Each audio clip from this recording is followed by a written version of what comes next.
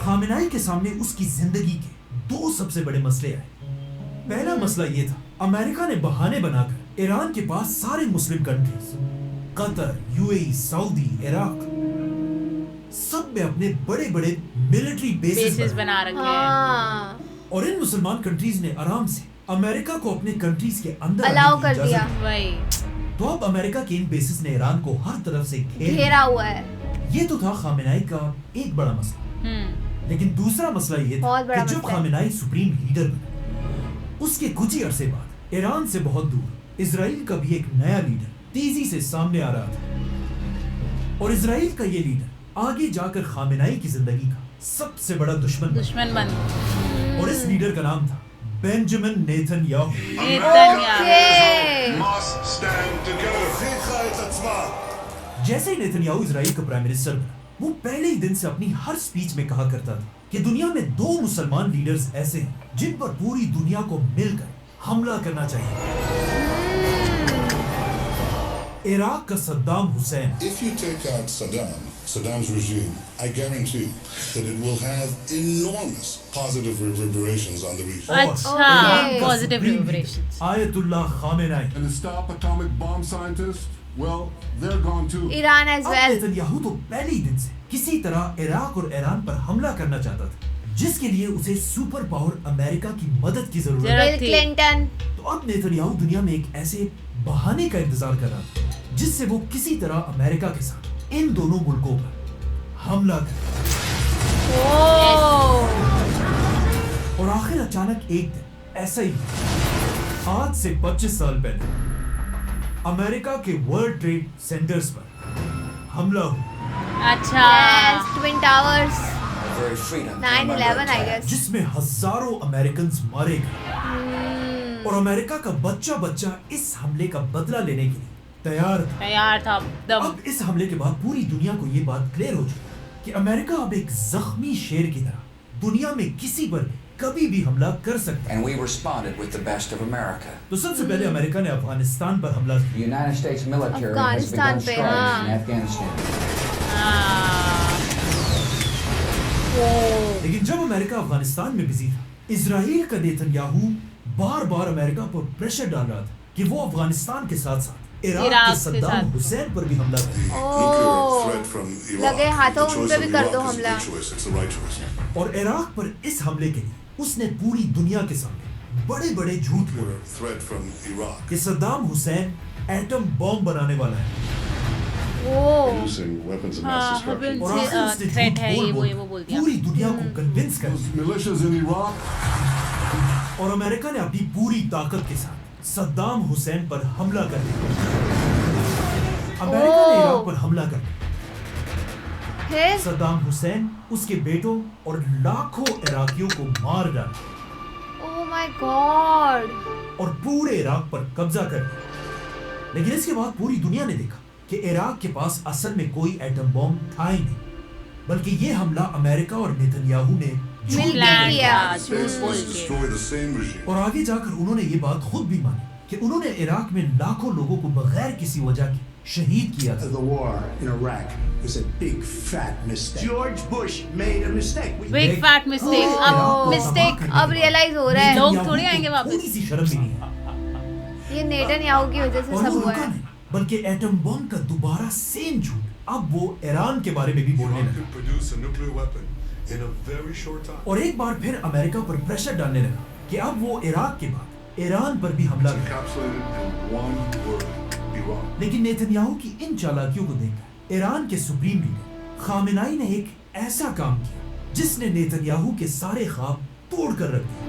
ओह, अचानक ईरान के supreme leader ने ऐलान किया कि ईरान कभी भी एटम बॉम्ब नहीं बनाएगा, क्योंकि अच्छा। इस्लाम में एटम बम बनाना है हराम है। हराम है। ममनू है, हराम है। तो अब इजराइल अपना सर पकड़कर बैठा हुआ था कि अब वो कैसे? कौन से अब नए क्या झूठ बोले? बहाने से ईरान पर हमला करे।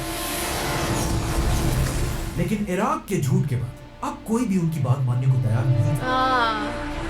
और इस तरह आयतुल्लाह खामेनी ने अपने मुल्क ईरान को प्रोटेक्टेड रखा।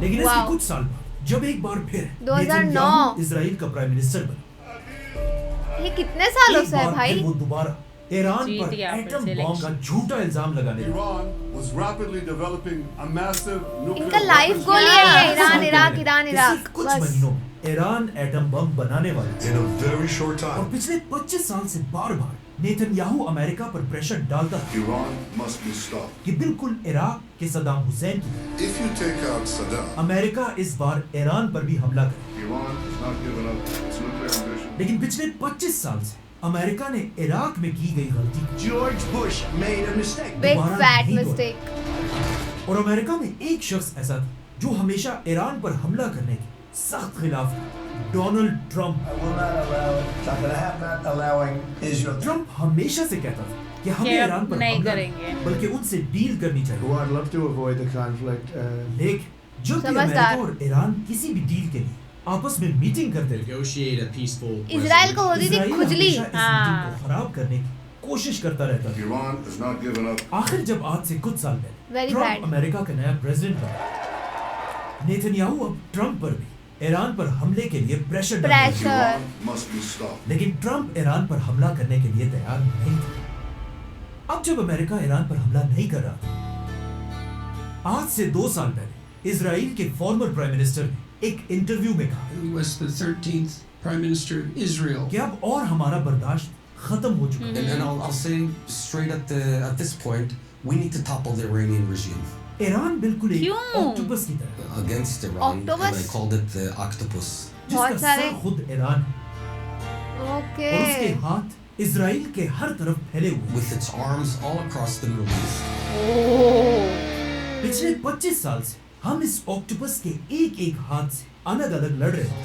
Fighting those fingertips of the octopus. लेकिन अब अच्छा। हम और इन हाथों से नहीं, बल्कि सीधा ऑक्टोपस के सर पर वार करेंगे। The goddamn head of the octopus. और इस ऑक्टोपस का सर है ईरान का supreme leader Ayatollah Khamenei. Topple the goddamn head of the octopus. मतलब आज से 2 साल पहले इजराइल ने अपनी पूरी ताकत के साथ अमेरिका पर प्रेशर डालना शुरू कर If I दिया had to say what is our greatest challenge in the Middle East, one word: Iran. कि वो अपनी ईरान। पूरी ताकत के साथ ईरान पर हमला कर। लेकिन ट्रंप का तब भी वही पुराना स्टांस था। कि वो नहीं यहाँ तक कि करेगा, कहा जाता है नेगोशिएट करेगा। नेतन्याहू के प्रेशर से तंग आकर एक दिन डोनाल्ड ट्रंप ने अपने सोशल मीडिया पर नेतन्याहू के खिलाफ एक पोस्ट भी शेयर की। अच्छा, वो इरिटेट हो गए थे। criticizing Israeli Prime Minister Benjamin Netanyahu. He's a deep, dark son of a bitch. कि नेतन्याहू अमेरिका को ईरान से जंग के लिए मजबूर कर रहा है। इस पोस्ट के बाद ट्रंप ने इजराइल के खिलाफ ये भी कहा। But I'm not allowing Israel to annex the West Bank. और जब इजराइल ने कतर पर हमला किया, तब भी ट्रंप ने नेतन्याहू के खिलाफ ये कहा। I was very unhappy about it. और फिर नेतन्याहू को अपने ऑफिस बुलाकर पूरी दुनिया के सामने नेतन्याहू से कतर के अमीर को फोन कराया ओह। और पूरी दुनिया के सामने नेतन्याहू से माफी मंगवाई। We had a phone call today just to. Netanyahu has apologized. Apologizes to in Qatar. सारी बातों से ऐसा लग रहा था कि नेतन्याहू ट्रंप को कंट्रोल नहीं कर सके नहीं कर और सकता। ट्रंप अपने 25 साल पुराने Dominance स्टांस दिख पर रहा है ही खड़ा ट्रंप का। रहेगा। But I'm not allowing Israel to annex the West Bank. लेकिन फिर आखिर ऐसा हुआ क्या कि अचानक ट्रंप ने अपने 25 साल की बातों को Exactly. नेतन्याहू की बात मान ली और ईरान पर हमला कर The दिया। United States is ramping up its attacks on Iran. ये वही रीजन है जो हम सोच रहे हैं आई गेस। जब ट्रंप नेतन्याहू की बातों को मानने के लिए तैयार नहीं था, अचानक अमेरिका में एक बहुत बड़ा स्कैंडल सामने आया। Epstein The files. Epstein files। We all know that. Epstein मुझे लग ही रहा था। files, of the Epstein files. Documents from the Epstein files. In files में दुनिया के बड़े-बड़े लोग एक्सपोज हुए, जैसे कि bill bill Clinton, Clinton. Bill Gates और डोनाल्ड ट्रंप, जिससे पूरे अमेरिका में सिर्फ एक ही डिबेट चल रही थी, Yeah, जिनका I've seen ट्रंप के this पास clip. कोई जवाब नहीं था। You are the worst reporter. ये ट्रंप की ये जिंदगी कभी का आंसर नहीं सबसे करते, बड़ा रिपोर्टर को गाली देते हैं। एप्स्टीन फाइल्स में लाखों सीक्रेट पेजेस रिलीज किए गए, लेकिन अब भी कहा जाता है इन सारे पेजेस में 53 पेजेस ऐसे हैं जिन्हें छुपाया गया है। क्यों भाई? और कहा जाता है यही वो फाइल्स हैं जिनमें ट्रंप के बारे में सबसे खतरनाक क्राइम्स लिखे हुए हैं। और कहा जाता है यही वो प्रेशर था जिसे ट्रम्प बर्दाश्त नहीं कर सका। अच्छा, तो इसीलिए ब्लैकमेल ट्रम्प ने कर रहे अपने थे। 25 साल पुराने स्टांस को अचानक बदल दिया एकदम और से। इन फाइल्स के रिलीज होते ही नेतन्याहू को अमेरिका में एक बहुत बड़ी दावत पर बुलाया। इस कॉन्फ्रेंस में ट्रम्प बिल्कुल बदल चुका था और अब नेतन्याहू की हर बात मानने के लिए पपेट बिल्कुल बन गए तैयार था। उनके। जिसके बाद अचानक ट्रम्प एक दिन टीवी पर आया और बिल्कुल आज से ऑलमोस्ट 25 साल पहले जिस तरह बुश ने इराक पर हमला किया था, Saddam Hussein and his sons must leave Iraq within 48 hours. Trump ने भी ईरान पर हमले का ऐलान किया। United States military began major combat operations in Iran. Trump और नेतन्याहू ने मिलकर ईरान पर हमला कर दिया। ओ भाई, खत्म कर और दिया। पहले दिन ईरान के एक स्कूल में 160 बच्चियों को शहीद कर दिया। ये तो बहुत बड़ा पाप हो गया है यार। और जैसे ही जंग शुरू हुई, ईरान को भी फाइनली मौका मिला कि वो अमेरिका के उन बेसिस को टारगेट करे जो इससे 40 साल पहले अमेरिका ने मुसलमान कंट्रीज में बनाए थे। अच्छा, कुछ लोग आज ये भी कह रहे हैं कि ईरान क्यों इन मुसलमान कंट्रीज पर हमला कर रहा है। लेकिन सवाल ये नहीं है कि ईरान क्यों इन कंट्रीज पर हमला कर रहा है, बल्कि सवाल ये है कि आखिर 40 सालों से इन मुसलमान कंट्रीज ने अमेरिका की फौज को अपने मुल्कों में रहने की बिल्कुल इजाजत सही दी। बात।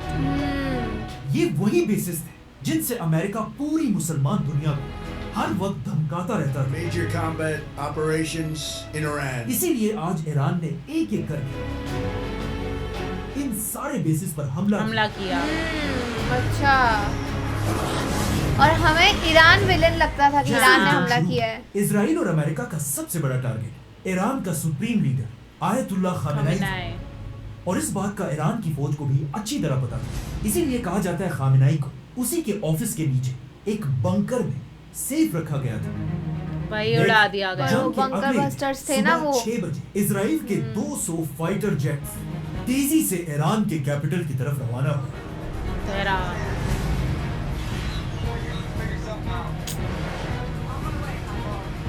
इन जहाजों में ऐसे एडवांस्ड मिसाइल्स लगे हुए थे जो फटने से पहले पूरी की पूरी बिल्डिंग्स को चीर कर अपने टारगेट तक पहुंचते हैं। इसीलिए इन मिसाइल्स को कहा जाता है बंकर बस्टर्स। जैसे ये जहाज खामेनेई के ऑफिस के ऊपर पहुंचे, इन जहाजों ने 30 बंकर बस्टर मिसाइल्स खामेनेई की बंकर की तरफ, मतलब उन्होंने ऐसा सोचा कि मेक श्योर कर दिया कि बचने तो नहीं चाहिए। फ्लोर्स को तोड़कर उनके बंकर के अंदर घुसे डीप इनसाइड। और इस तरह सुप्रीम लीडर आयतुल्लाह खामेनेई जो ऑलमोस्ट 40 साल से ईरान का सुप्रीम लीडर था, अपने कई फैमिली मेंबर्स के साथ खत्म हो गए। खामेनेई के शहीद होने के बाद पूरी दुनिया के मुसलमान वैसे ही दुखी थे जिस तरह इससे कई साल पहले एक और ग्रेट लीडर शाह फैसल के लिए थे। और जिस तरह शाह फैसल के लिए टीवी पर एंकर ने कहा था कि आज मुसलमान दुनिया का बाप मर चुका है, इसी तरह खामेनेई के मरने पर एंकर रो रो कर कह रहा था। ये क्लिप बहुत वायरल हुई है। आज दुनिया में 2 बिलियन मुसलमान हैं और इनके मुकाबले में छोटा सा इजराइल जिसने मुसलमान दुनिया के सेंटर में घुसकर एक बार फिर मुसलमान लीडर को मार डाला। Ayatollah Khamenei is dead. और दुनिया के 2 बिलियन मुसलमान कुछ नहीं कर सके। और रसूलुल्लाह सल्लल्लाहु अलैहि वसल्लम की हदीस बिल्कुल सही है कि एक दिन मुसलमान होंगे तो बहुत ज्यादा, लेकिन उनकी दुनिया में कोई औकात नहीं होगी और वो ऐसे ही होंगे जिस तरह पानी के ऊपर गंद और झाग होती है। और ये कहानी यहाँ खत्म नहीं होती बल्कि इराक,